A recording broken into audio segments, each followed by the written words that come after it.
स्वागत है आपका ऑनलाइन ट्यूशन पॉइंट पे। और आज इस वीडियो में अपन मसल कॉन्ट्रैक्शन के बारे में पढ़ने वाले हैं। इस वीडियो में अपन जानेंगे कि मसल कॉन्ट्रैक्शन में कौन सा मैकेनिज्म लगता है, इसमें कौन से स्टेप्स होते हैं और कौन सी प्रोटीन्स मसल कॉन्ट्रैक्शन में इन्वॉल्व होती है। ये सभी जितने भी पॉइंट्स अपन यहाँ पे जानेंगे ये सारे एनसीईआरटी से लिए गए हैं। और यहाँ पे वो भी पॉइंट्स अपन कवर करेंगे जो कि आपसे नीट में और कॉम्पिटिटिव एग्जाम्स में पूछे जा सकते हैं। तो अगर आपको ये सब जानना है A to Z तो वीडियो को ज़रूर पूरा देखिएगा। और आप एक बार इसे पूरा देख लेंगे तो आपको कभी इसमें कोई भी डाउट नहीं आएगा। तो जब भी मसल कॉन्ट्रैक्शन की बात आती है तो सबसे पहले आता है प्रोटीन्स, कि मसल कॉन्ट्रैक्शन में कौन सी प्रोटीन्स इन्वॉल्व होती है। मसल कॉन्ट्रैक्शन में जो प्रोटीन्स इन्वॉल्व होती है उसकी दो कैटेगरी है। पहले आती है कॉन्ट्रैक्टाइल प्रोटीन्स और सेकंड आती है रेगुलेटरी प्रोटीन्स। यहाँ पे जो कॉन्ट्रैक्टाइल प्रोटीन्स होती है ये कॉन्ट्रैक्शन में हेल्प करती है, वहीं पे रेगुलेटरी प्रोटीन्स कॉन्ट्रैक्शन को रेगुलेट करने में हेल्प करती है। अब ये जो रेगुलेटरी प्रोटीन्स का जो फंक्शन है ये आगे जब आप मैकेनिज्म पढ़ेंगे उसमें आपको अच्छे से समझ में आ जाएगा। और यहीं पे जो कॉन्ट्रैक्टाइल प्रोटीन होती है उसके एग्जाम्पल है एक्टिन एंड मायोसिन, और इसके है ट्रोपोनिन एंड ट्रोपोमायोसिन। यहाँ पे एक इम्पॉर्टेंट पॉइंट याद रखिएगा, एक इम्पॉर्टेंट पॉइंट है, एक्टिन और ये जो मायोसिन है इनको कॉन्ट्रैक्टाइल प्रोटीन बोलते हैं, लेकिन ये प्रोटीन खुद कॉन्ट्रैक्ट नहीं होते। अपनी बॉडी में कोई सी भी ऐसी प्रोटीन नहीं होती जो कि खुद कॉन्ट्रैक्ट हो और खुद ही एक्सपेंड हो। तो यहाँ पे ये प्रोटीन्स खुद कॉन्ट्रैक्ट नहीं होते, तो ये एक इम्पॉर्टेंट पॉइंट है। No proteins contract. यहाँ पे जो मसल सेल्स होती है वो कॉन्ट्रैक्ट होती है, जैसे कि आपने सुना ही होगा सार्कोमेयर के बारे में। अब यहाँ पे बात करते हैं इनकी कैटेगरी के बारे में। तो यहाँ पे जो एक्टिन और जो मायोसिन है इनको दो अलग अलग नेम्स दिए गए हैं। कैसे? सबसे पहले अपन जानते हैं थिक फिलामेंट। तो जो अपनी मसल्स होती है उसमें दो फिलामेंट होते हैं, एक होता है थिक फिलामेंट और एक होता है थिन फिलामेंट। अगर अपन थिक फिलामेंट की बात करते हैं तो यहाँ पे थिक फिलामेंट को अपन बोलते हैं मायोसिन। जो थिक फिलामेंट होती है मसल्स में उसको अपन बोलते हैं मायोसिन, जो कि पॉलीमर होता है। और ये जो पॉलीमर होता है, पॉलीमर का मीनिंग होता है जो कि मोनोमर से बना हुआ होता है। और जो मायोसिन के जो मोनोमर होते हैं उनको अपन बोलते हैं मीरोमायोसिन। याद रखिएगा, ये नाम याद रखिएगा, मीरोमायोसिन। इसके नाम बड़ा है लेकिन दर्शन छोटे हैं क्योंकि ये मोनोमर है, वहीं पे ये पॉलीमर है और इसका नाम छोटा है मायोसिन। ऐसे आप इसे याद रखिएगा। तो जो मीरोमायोसिन होता है ये मोनोमर होता है। अब इसके अपन थोड़ी स्ट्रक्चर के बारे में जान लेते हैं जो कि एनसीईआरटी में गिवन है। यहाँ पे जो मायोसिन, यहाँ पे हम कह सकते हैं मीरोमायोसिन की जो स्ट्रक्चर होती है वो कुछ इस तरीके से होती है। यहाँ पे ये जो पूरा ये जो कंप्लीट स्ट्रक्चर है, जहाँ पे जो आपको ये दो अलग अलग दिख रहे होंगे, इसको पूरा एक स्ट्रक्चर बोलते हैं और इसको अपन बोलते हैं मीरोमायोसिन। वहीं पे यहाँ पे जो आप देख सकते हैं इन दो पार्ट को, जो अपर पार्ट होते हैं इनको अपन बोलते हैं हेड, और वहीं पे ये जो पार्ट होता है इसको अपन बोलते हैं नेक, और ये जो पार्ट होता है इसको कहते हैं अपन टेल। यहीं पे जो हेड होता है, हेड के यहाँ पे एटीपी बाइंडिंग साइट प्रेजेंट होती है। ATP binding site, ATP binding site present होती है और यहीं पे एटीपीएस एक्टिविटी भी काम करता है। एटीपीएस, एटीपीएस का मतलब है यहाँ पे एटीपी का ब्रेकडाउन होता है, और ब्रेकडाउन होने के जानते हैं अपन, एटीपी अगर ब्रेक होती है तो एनर्जी रिलीज होती है। और यहीं पे एटीपी के साथ साथ यहाँ पे एक्टिन, जो कि थिन फिलामेंट में आता है, एक्टिन प्रोटीन का भी यहाँ पे बाइंडिंग साइट प्रेजेंट होती है। तो एक्टिन बाइंडिंग साइट, तो ये सारी चीज़ें यहाँ पे प्रेजेंट होती है। उसके बाद अपन बात करते हैं रेगुलेटरी प्रोटीन के बारे में। तो सॉरी, यहाँ पे मैं एक और चीज़ बता देता हूँ। यहाँ पे हेड और नेक के बारे में मैंने बता दिया। और यहाँ पे जब अपन टेल की बात करते हैं तो टेल को अपन बोलते हैं लाइट मीरोमायोसिन।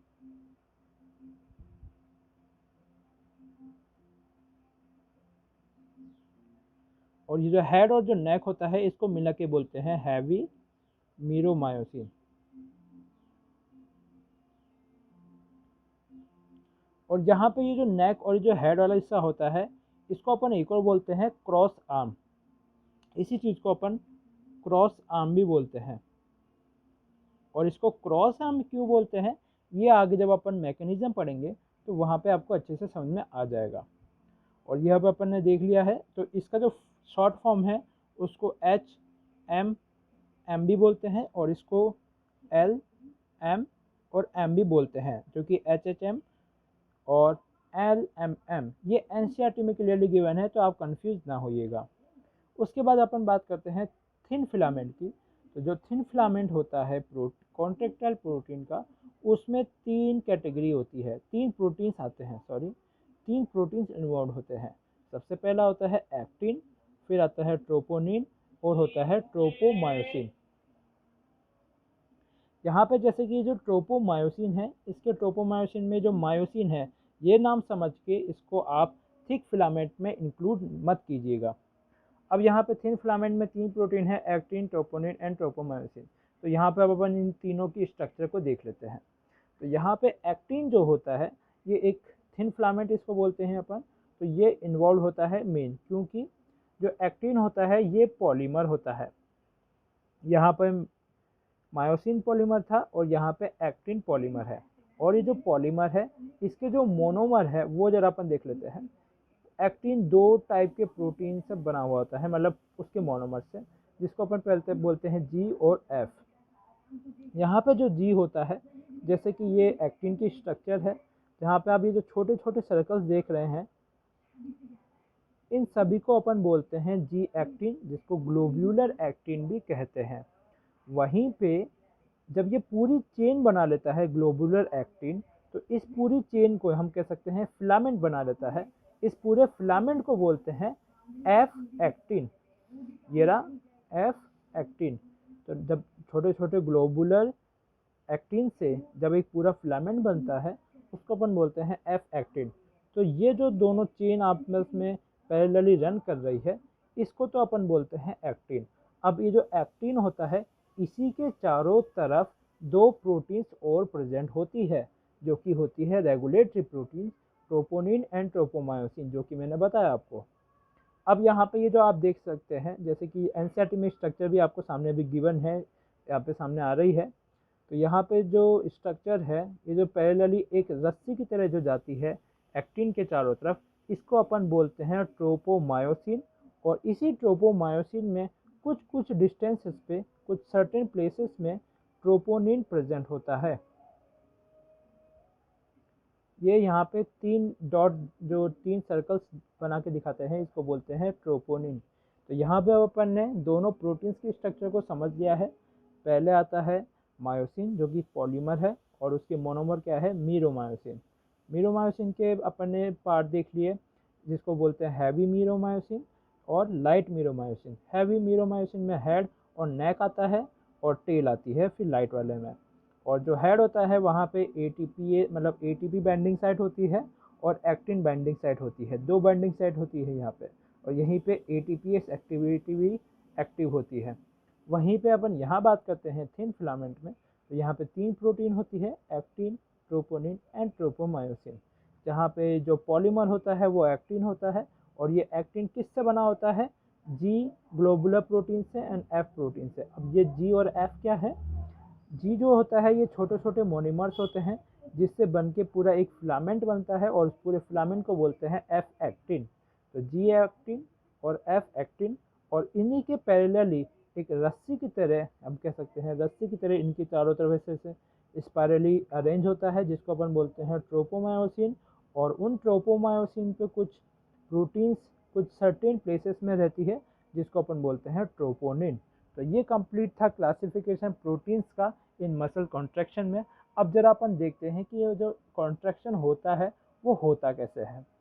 अब जरा अपन देखते हैं कि जो मैकेनिज्म होता है मसल कॉन्ट्रैक्शन का वो कैसे होता है। तो यहाँ पे मैंने सार्कोमेयर की स्ट्रक्चर बनाई है। अब ये सार्कोमेयर की स्ट्रक्चर कैसे हैं, जरा आप पहले वो समझ लीजिए, तो आपको ये समझने में बहुत ईजी हो जाएगा। यहाँ पे जैसे कि मैंने कहा था, एक्टिन जो कि थिन फिलामेंट होता है, तो ये जो आप सिंपल सी लाइंस देख रहे हैं, इनको अपन बोलते हैं थिन फिलामेंट। और ये जो मिडल में जो ये जो थिक फिलामेंट होता है, इसको तो सिंपल अपन थिक फिलामेंट बोलते हैं। तो ये होता है मायोसिन और ये होता है एक्टिन, ठीक है। अब यहाँ पे जो आप देख सकते हैं, ये जो मायोसिन में, जैसे कि मैंने कहा था, ये जो क्रॉस आर्म्स होते हैं ये बाहर निकले हुए होते हैं, ठीक है।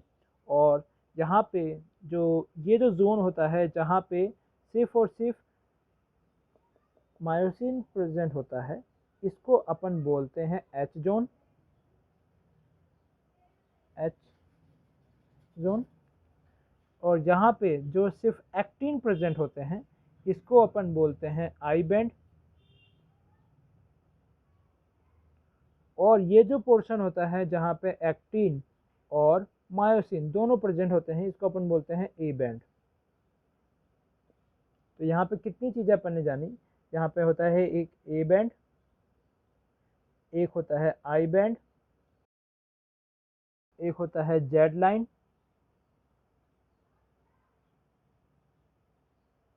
ठीक है।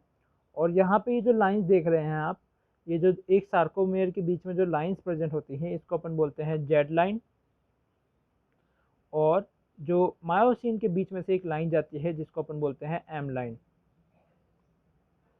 अब यहाँ पे जो इनके नेम्स है, उन्हीं पे इनका आंसर छुपा हुआ है, अगर आपसे एग्जाम में पूछ ली जाए। कैसे? ए बैंड का सबसे पहले अपन बात करते हैं आई बैंड का। तो आई रिप्रेजेंट करता है आइसोट्रॉपिक। आइसोट्रॉपिक का मतलब सेम टाइप की चीज़ें प्रेजेंट है। तो जैसे कि यहाँ पे मैंने बताया आई बैंड, जहाँ पे सिर्फ और सिर्फ एक्टिन फिलामेंट प्रेजेंट होता है, इसलिए इसको अपन बोलते हैं आइसोट्रॉपिक बैंड, और हम कह सकते हैं आई बैंड। वहीं पे आई के एग्जैक्ट अपोजिट होता है ए बैंड, क्योंकि यहाँ पे एन आइसोट्रॉपिक बैंड प्रेजेंट होता है। एन आइसोट्रॉपिक का मतलब है दोनों मायोसिन और एक्टिन दोनों यहाँ पे प्रेजेंट होते हैं, इसलिए इसको अपन बोलते हैं एन आइसोट्रॉपिक बैंड, या फिर हम कह सकते हैं ए बैंड। उसके बाद दो सार्कोमेयर्स के बीच में जो लाइन होती है, उसको अपन बोलते हैं जेड लाइन।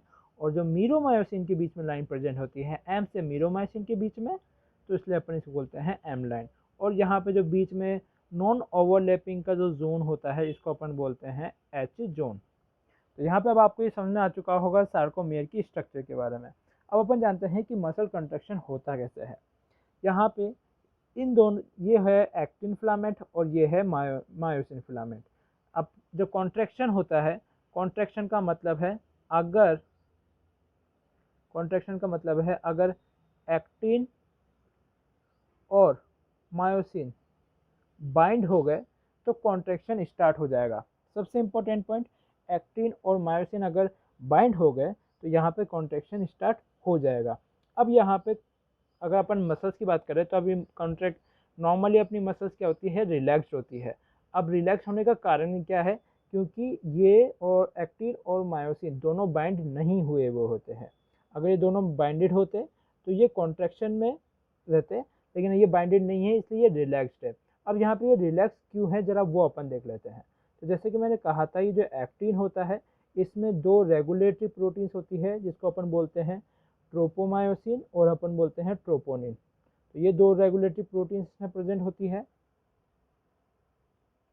तो ये दो रेगुलेटरी प्रोटीन होते हैं, ट्रोपोमायोसिन एंड ट्रोपोनिन। अब यहाँ पे जो ट्रोपोमायोसिन होता है, इसका फंक्शन क्या होता है? तो यहाँ पे जो ये जो एक्टिन होता है, एक्टिन में क्या होता है, मैं आपको अलग से एक्सप्लेन करता हूँ। ये ग्लोबुलर प्रोटीन है, जी एक्टिन है। और ये जी एक्टिन होता है, यहाँ पे ये इसको अपन बोलते हैं, एक पोर्शन होता है, एक बाइंडिंग साइट प्रेजेंट होती है, जो कि किसके लिए होती है, मायोसिन के लिए होते हैं। मायोसिन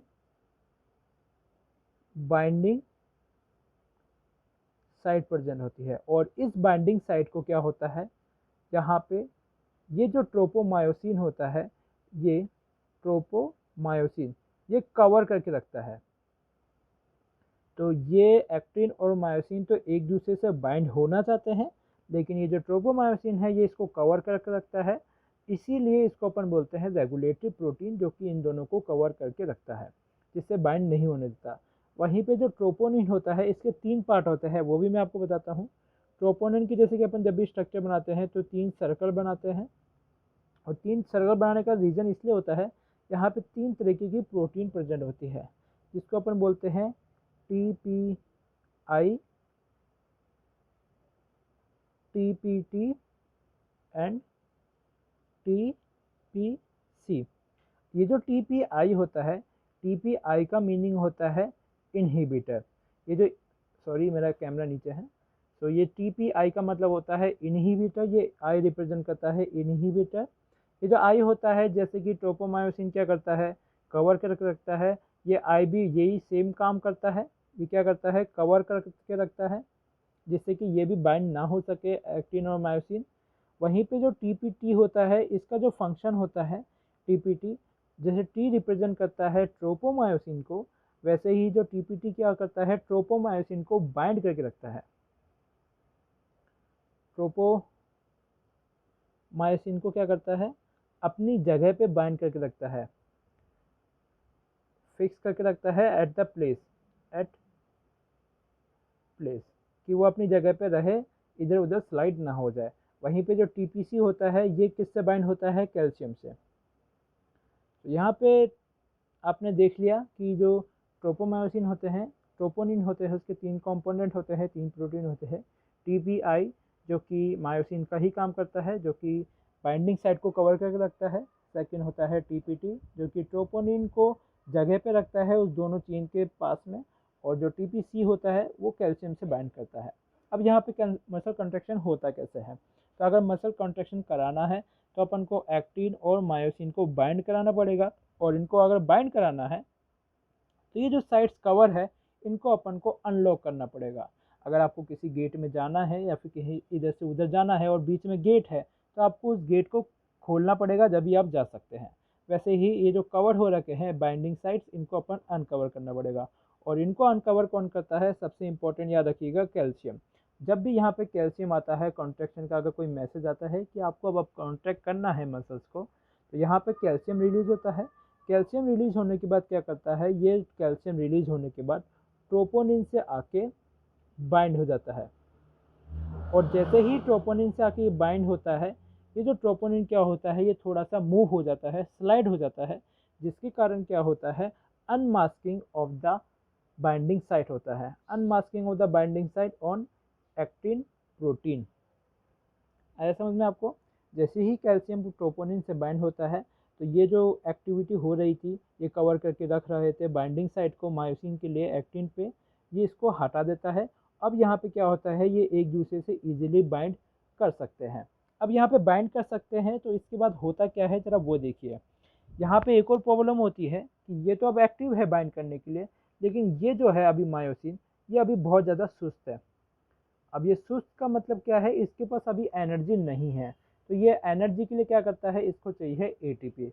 जब भी अपन को एनर्जी चाहिए तो अपन कोई ना कोई एनर्जी सोर्स ढूंढते हैं, और इसका जो एनर्जी सोर्स है वो है एटीपी। अब आगे कैसे ये मैकेनिज्म होती है, जरा अपन देखते हैं। तो चलिए वो अपन देखते हैं कि ये दोनों बाइंड होकर कॉन्ट्रैक्ट करते कैसे हैं। तो यहाँ पे ये एक्टिन है, अब यहाँ पे कैल्शियम आ चुका है, और ये क्या हो चुके हैं, अनमास्क हो चुके हैं। अब यहाँ पे ये है मायोसिन। अब मायोसिन बाइंड करने के लिए इसको चाहिए एनर्जी। याद रखिएगा, अगर मायोसिन एटीपी से एक्टिन से बाइंड होगा तो उसको बाइंड होने के लिए चाहिए एनर्जी। अब एनर्जी के लिए जैसे कि मैंने पहले ही रिप्रेजेंट किया था, यहाँ पे जो मायोसिन होता है, यहाँ पे 2 पार्ट होते हैं। ऊपर होता है actin binding site, actin binding site, और यहाँ पे एक होता है जो कि एनसीईआरटी में क्लियरली गिवन है, एटीपी बाइंडिंग साइट। ठीक है, तो यहाँ पे सबसे पहले आता है एटीपी, एनर्जी देने के लिए। तो यहाँ पे जब एटीपी आता है तो यहाँ पे एटीपीएस एंजाइम या फिर एक्टिविटी होती है, और यहाँ पे एटीपी से बन जाता है एडीपी प्लस इनऑर्गेनिक फॉस्फेट। अब जैसे ही एटीपी टूटता है तो ये क्या करता है, एनर्जी रिलीज करता है। अब मायोसिन को एनर्जी मिल चुकी है, तो मायोसिन आगे जाके क्या करेगा, यहाँ पे ये एक्टिन है और ये इससे आके इस पर बाइंड कर लेता है। ठीक है, अब यहाँ पे ये बाइंड कर चुका है, और जैसे ही बाइंड किया तो अपन जानते हैं जैसे ही ये बाइंड करता है, यहाँ पे क्या होता है, कॉन्ट्रैक्शन। और जब कॉन्ट्रैक्शन करता है तो यहाँ पे एक सिंपल, मैं आपको एक सिंपल सी स्ट्रक्चर बना के दिखाता हूँ, कॉन्ट्रैक्शन टाइम पे होता क्या है, ज़रा आप खुद समझ जाएंगे इस डायग्राम से। तो ये जो कॉन्ट्रैक्शन जब होता है, ये देखो बाइंड करा हुआ है। जैसे ही कॉन्ट्रैक्शन होता है तो ये क्या करता है, पुल करता है दोनों तरफ से। ये इस तरफ से एक्टिन को पुल करता है इधर, और इस तरफ से भी पुल करता है, जिसके कारण क्या होता है, स्ट्रक्चर कुछ इस तरीके से हो जाती है। स्ट्रक्चर कुछ इस तरीके से, स्ट्रक्चर कुछ इस तरीके से हो जाती है। इसने आप इसको आप अंदर की तरफ पुल कर लिया है। तो जब पुल कर लेता है तो इसकी एनर्जी अब ख़त्म हो चुकी है पुल करने में। तो जैसे ही ये पुल कर देता है तो यहाँ पे अब ये बाइंड, याद रखिएगा पुल करने के बाद इसकी एनर्जी ख़त्म हो जाती है। लेकिन ये जो ब्रिज है, ये क्रॉस आर्म ब्रिज इसको बोलते हैं, जैसे कि मैंने पहले ही बताया था। इसको अपन क्रॉस आर्म क्यों बोलते हैं, क्योंकि ये यहाँ पे क्रॉस आर्म ब्रिज बनाता है। जैसे ही ये बाइंड होता है इसको अपन बोलते हैं क्रॉस आर्म ब्रिज। और ये क्रॉस आर्म ब्रिज अभी तक कनेक्टेड है। अभी यहाँ पे ये स्लाइड हो चुका है, लेकिन अब भी ये क्रॉस आर्म ब्रिज कनेक्टेड है। ये मैं इसलिए बता रहा हूँ क्योंकि ये नीट में पूछे जाने वाले इंपॉर्टेंट क्वेश्चंस में से एक है। अब ये स्लाइड हो चुका है। अब यहाँ पे क्या होता है, अब ये कनेक्टेड है। अब यहाँ पे क्या होता है, अगर इसको अपन को अनकनेक्ट करना है तो यहाँ पे क्या होता है, वापस एटीपी आता है। और जैसे ही यहाँ पे एटीपी वापस आता है तो एटीपी के जुड़ने के कारण, याद रखिएगा, ये दोनों वापस डिस्कनेक्ट हो जाते हैं।